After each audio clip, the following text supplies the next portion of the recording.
Qamarun, qamarun, qamarun sidna nabi qamarun.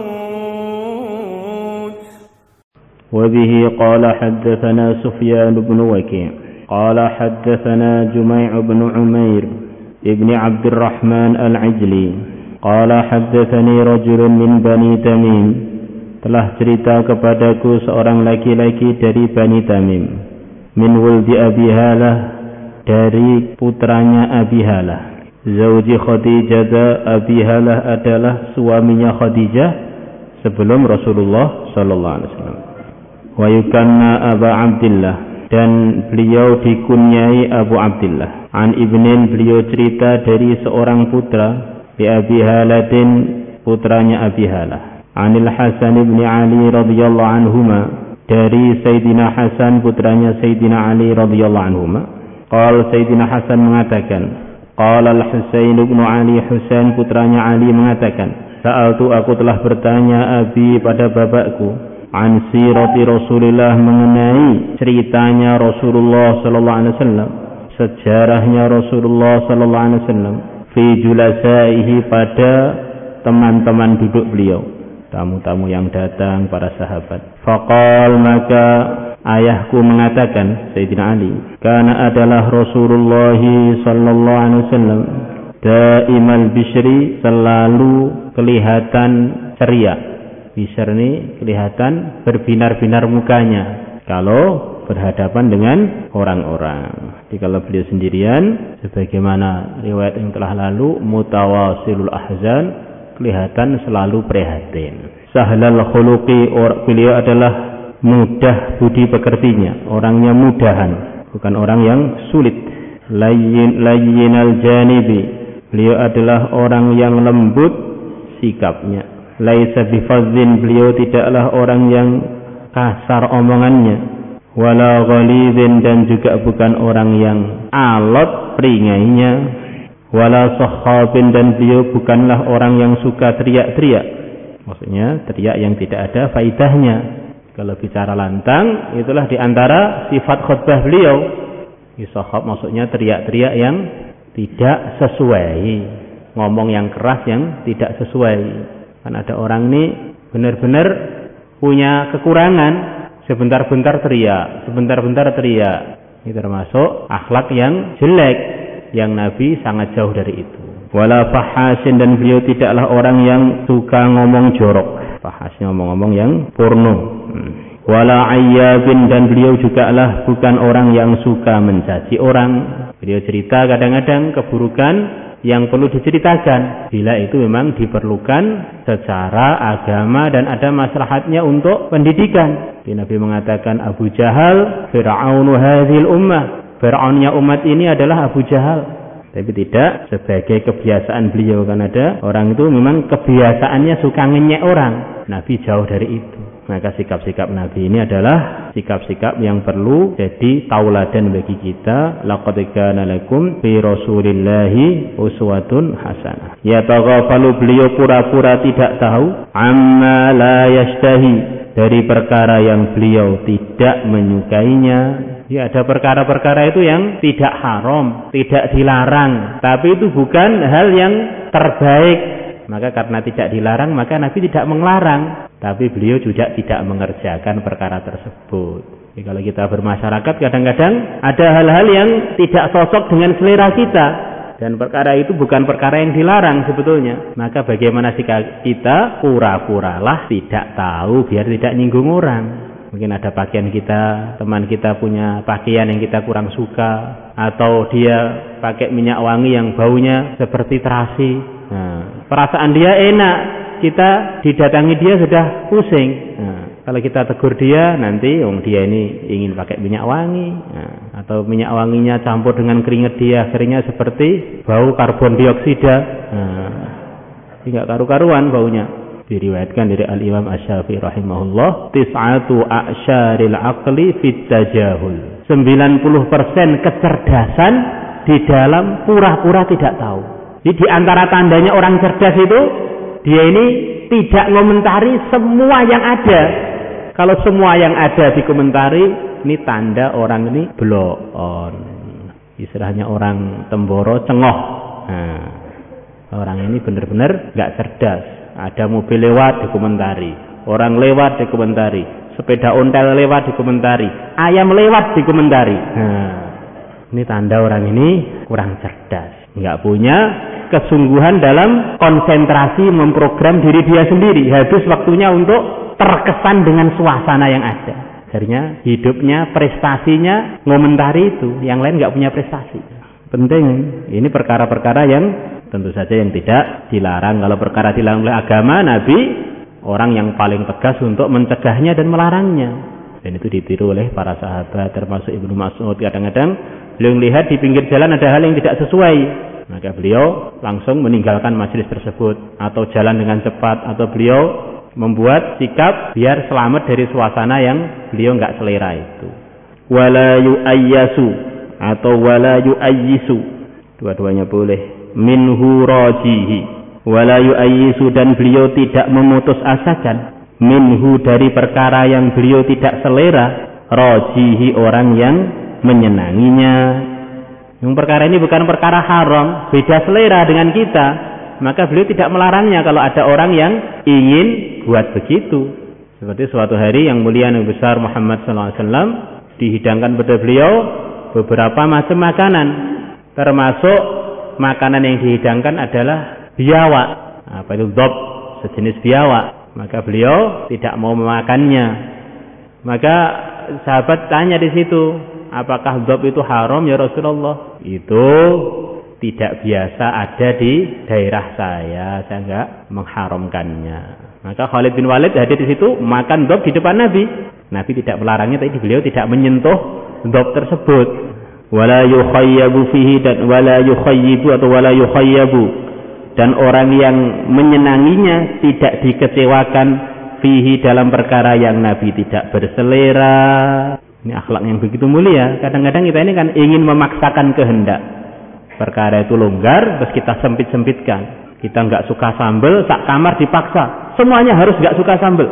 Nah, kita suka sambal, kita paksa. Semuanya harus makan sambal. Nah, ini termasuk perkara yang tidak baik.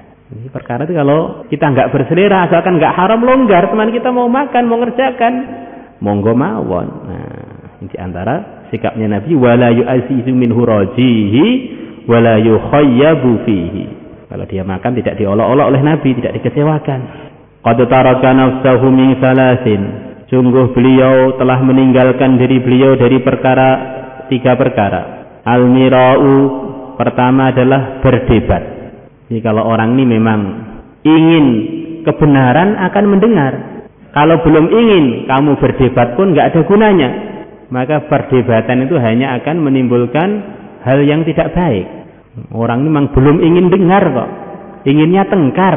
Nah, maka Nabi ngajari umatnya supaya menjauhi dari berdebat. Awal iktsaru, dan melampaui batas. Iktsar ini melampaui batas. Urusan pakaian, urusan kendaraan, urusan ngomong.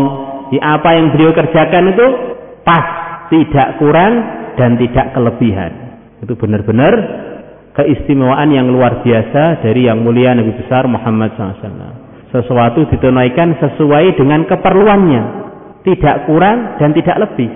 Wa ma la ya'nihi, dan beliau meninggalkan perkara yang tidak manfaat untuk beliau. Wa tarakan nasa min salasin, dan beliau meninggalkan orang-orang dari tiga perkara. Maksudnya beliau tidak ngomongin tiga perkara yang ada pada manusia. Kana la yadhummu ahada wa la ya'ibuhu, beliau tidak mencaci seorang pun, wa la ya'ibuhu, dan tidak menyebutkan kekurangannya. Ini sifatnya Nabi, kecuali kalau beliau diperintahkan oleh Allah. Ya, asli sikap beliau begitu itu. Wa la yatlubu auratahu, dan beliau tidak mencari-cari rahasia orang tersebut atau perkara yang menyebabkan orang tersebut malu, aurat. Maka itulah bedanya penertiban dengan tajassus. Ini kalau penertiban di kamar, di komplek, ini arahnya di keluarga kita, bagaimana keluarga kita, teman kita, orang Islam ini kita program dengan program yang baik, mulai bangun tidur sampai tidur lagi. Kalau dia tidak program, kita cari. Bukan program orang tuh terus arahnya fulan salah apa, fulan salah apa, fulan salah apa. Akhirnya jadi arahnya mencari keburukan, tajasus yang sangat tidak disukai dalam agama, pelanggaran besar. Jadi orang ini wa qul ja'al haqq wa zaqal batil, hidupnya itu dalam waktu. Kalau dia sudah mendatangkan kebaikan dalam waktu, dia sudah tidak bisa diisi kemungkaran lagi. Ajak dia untuk mengisi kebaikan-kebaikan dalam hidupnya. Nah, kalau dia tidak hadir, maka baru dicari. Bukan arahnya pertama kali itu buat mata-mata untuk cari keburukan. Maka Nabi tertibnya kana yatafaqqadu ashabahu. Yang tidak hadir program ditanya. Nah, arahnya itu dihadirkan dalam program. Jangan arahnya dicari kesalahannya. Sebagaimana kita punya salah, orang lain juga punya salah. Sebagaimana kita tidak maksum, orang lain juga tidak maksum. Akhirnya hati kita jadi rusak kalau asas muasyarah itu muasyarah tajassus. Jadi orang di pondok nggak program, berarti ini belum mondok.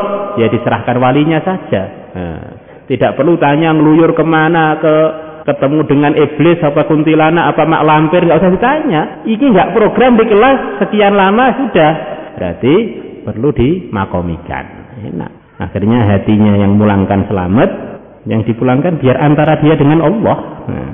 Wala yatakallamu, dan beliau tidak berbicara illa fima raja sawabahu, kecuali dalam perkara yang beliau menginginkan pahalanya. Masya Allah, ini contoh yang begitu luar biasa. Kita jangan ngomong kecuali perkara yang kita mengharapkan pahalanya. Ngomong yang tidak ada pahala jangan diucapkan. Ma yalfidu min qaulin illa ladaihi raqibun atid. Semua omongan kita ini dicatat dan dilaporkan kepada Allah. Wa idza takallama, dan kalau beliau berbicara, atraqa julasa'uhu, maka orang-orang yang bersama duduk dengan beliau menundukkan kepalanya. Maksudnya menundukkan, di antara maksudnya mereka benar-benar tawajuh, isgha, untuk mendengarkan arahan-arahan yang mulia Nabi besar Muhammad sallallahu alaihi wasallam. Yang berbicara orang yang terbaik, yang mendengar murid yang terbaik. Bukan waktu gurunya ngomong, muridnya ngantuk. Ini termasuk akhlak yang sangat buruk. Nah, itu ngece.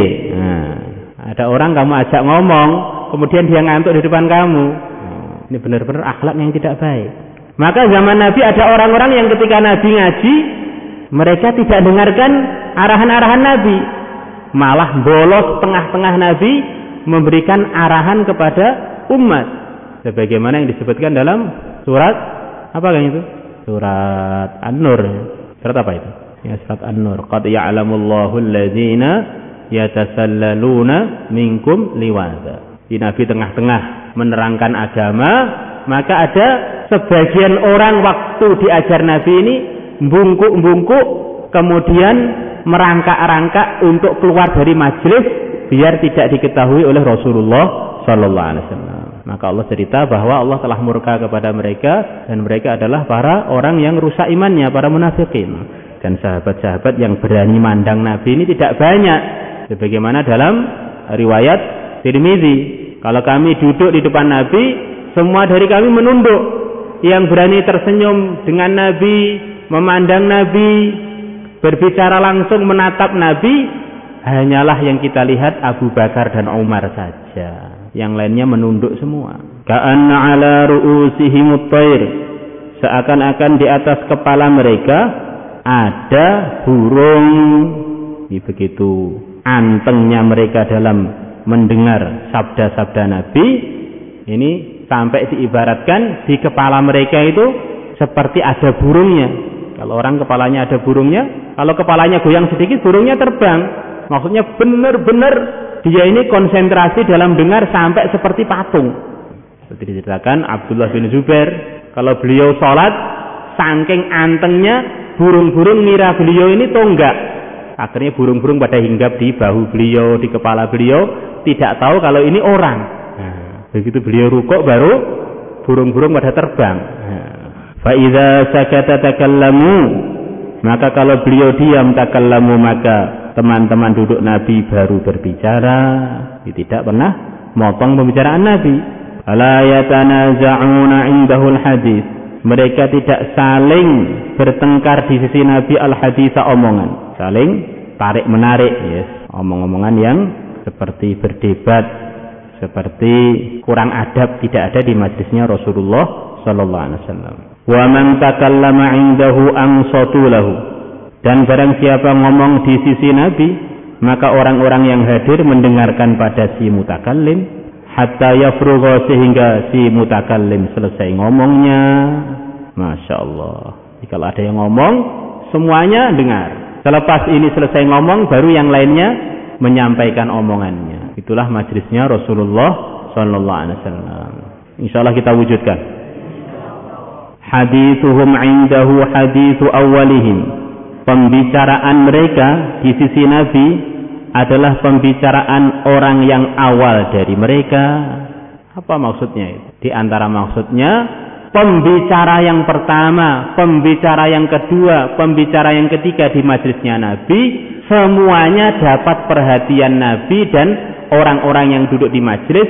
Bukan kalau yang sudah ketiga keempat, sudah yang dengar sudah pada bosen, sudah enggak patek didengarkan. Tidak. Di orang yang awal bicara dengan orang yang akhir bicara sama-sama seperti baru bicara di majlis itu. Semuanya menghormati, semuanya ikut mendengarkan apa yang dia omongkan. Hadithuhum indahu hadithu awwalihim. Penting ini, bahasa hadis ini beda dengan sekedar bahasa Arab biasa. Yadhaku mimma yadhakuna minhu. Beliau tertawa mimma yadhakuna minhu, dari perkara yang para sahabat, para julasa tertawa minhu, dari perkara tersebut. Ini diantara akhlaknya Nabi yang mulia dan kesempurnaan Nabi. Kalau ada perkara itu yang memang menyebabkan orang tertawa lucu, Nabi pun nganggap perkara itu lucu.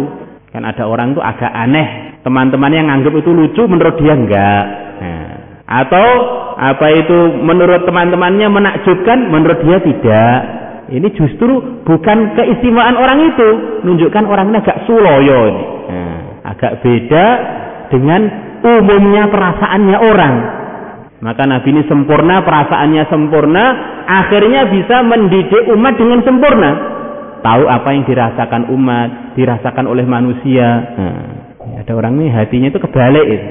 Menurut dia lucu, menurut orang tidak. Menurut dia menakjubkan, menurut orang tidak. Ini orang begini ini malah itu ada kekurangan dalam kesempurnaan dia. Wa yata'ajjabu, dan beliau takjub mimma, dari perkara yata'ajjabuna minhu, yang orang-orang takjub dari perkara tersebut.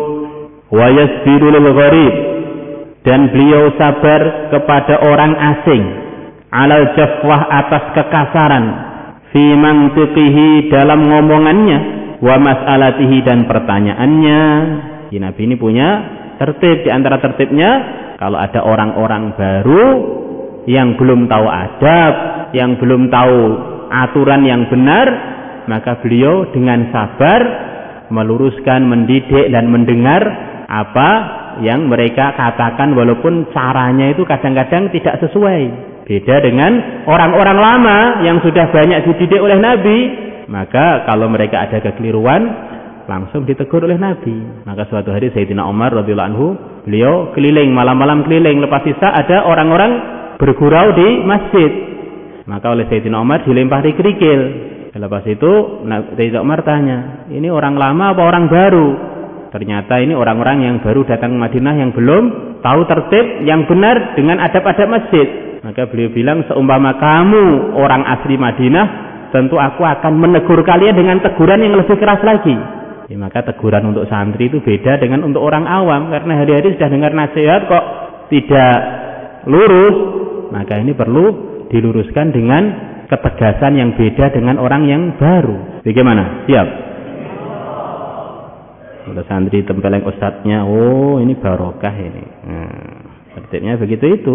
Hatta in kana ashabuhu la yastajlibunahum, Sehingga sungguh sahabat-sahabat Nabi mendatangkan orang-orang asing. Sahabat Nabi ini begitu segan dengan Nabi, sampai mereka banyak mau nanya pada Nabi itu nggak berani.